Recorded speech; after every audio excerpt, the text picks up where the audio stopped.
Au niveau des Nations Unies et l'anglais est indispensable. Il faut dire que ce poste à l'international, je l'ai obtenu grâce à ma compétence parce que j'étais quasiment le seul qui avait cette compétence et puis comme j'avais un PhD et voilà. Mais au fil du temps, je me suis rendu compte que une fois dans la boîte, il faut se perfectionner. Donc j'ai pris cette résolution parce que si je le fais pas, aux Nations Unies, il y a beaucoup de missions de haut niveau qui viennent, donc ils ne parlent que l'anglais.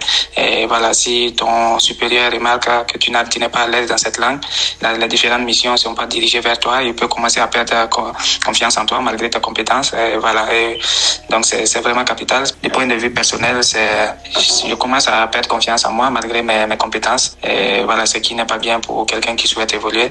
Et je suis mal à l'aise même hors du boulot. Il y a beaucoup de compatriotes expatriés quand ils se retrouvent. Souvent, c'est des petites conversations en anglais, tu n'arrives pas à dire un mot.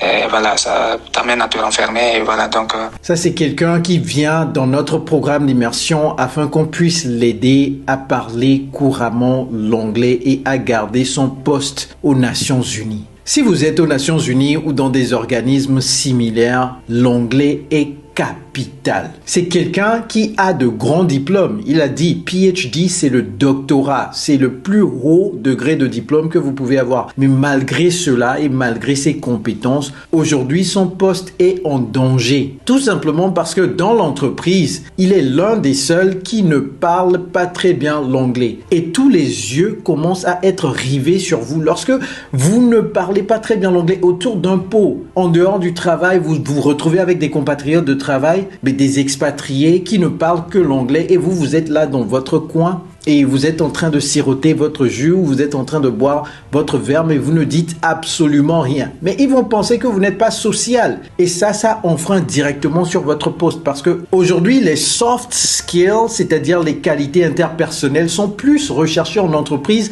que les hard skills. Par exemple, votre aptitude à modéliser quelque chose n'est plus aussi recherchée autant que ça. Je ne dis pas que c'est pas important, c'est très important.